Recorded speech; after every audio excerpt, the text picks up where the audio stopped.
I'm sorry if you can hear like banging, clattering, hammering, sawing.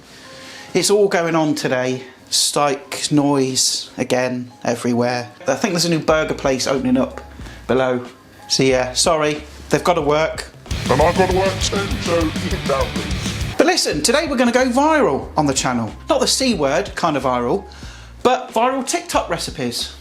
And in this case, the feta pasta that everyone's been going absolutely nuts over. Everybody's having a go at it. So I thought I'd jump on the bandwagon as well and give it a go. Is it any good? So let's go.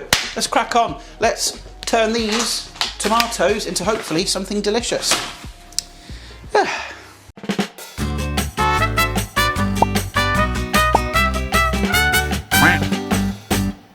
It's struggling to focus, so we need to give it a little bit of point of interest. Go on, focus on that tomato. Go on.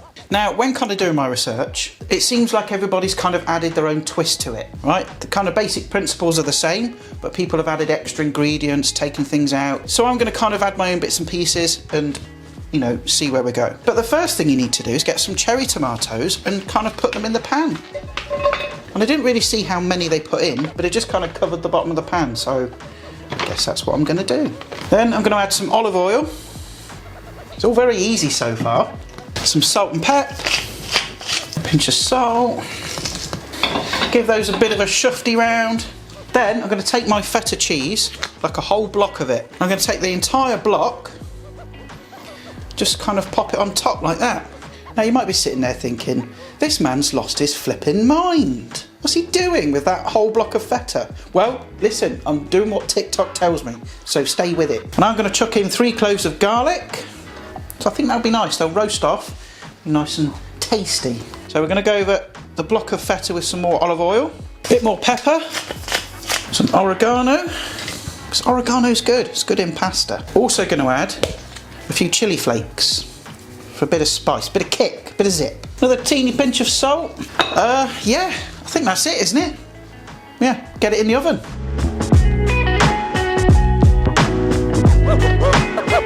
Well, that was easy. That was really simple. Just got to leave that in there for 30 minutes, 40 minutes, about 200 degrees C.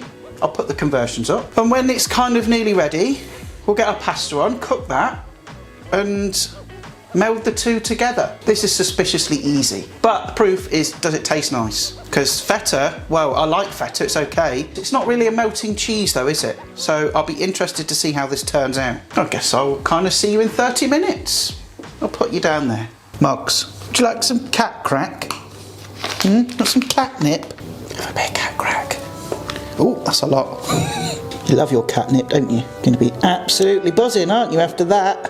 Give us a review. Okay, we are about 10 minutes away from it being ready. So I'm going to get the pasta on. Kind of use whatever pasta you like, I guess. I'm using conchiglie, however it's pronounced. But I'm guessing you're going to want something that's going to catch all that sauce. So these have got like little cups. They're going to catch that. And I don't know how much, so I'm just going to guess. That's close, that, isn't it? Hey? Should have changed the lens for this shot. But listen, that pasta's going to take, what, 10, 11 minutes to cook. So it's nice and al dente. And then we'll take this thing out of the oven, have a look, and kind of mix the two together. See you in a bit. Right, pasta is nearly done. So let's get this out and have a little look. Whoa. It smells amazing, not gonna lie. Look at that.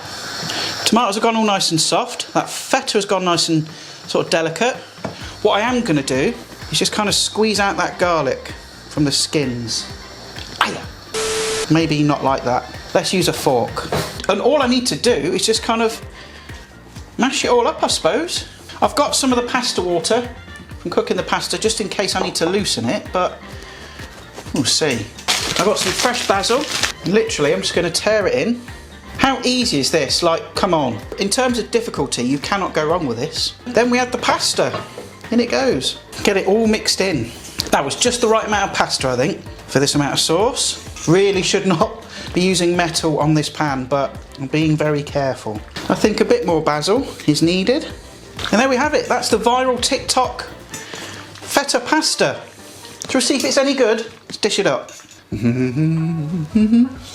Ooh, smells good. Smells good. Let's give it a try.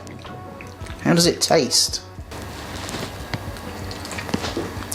You must be careful when you taste the TikTok pasta, for it will consume you with its delicious taste. It's delicious.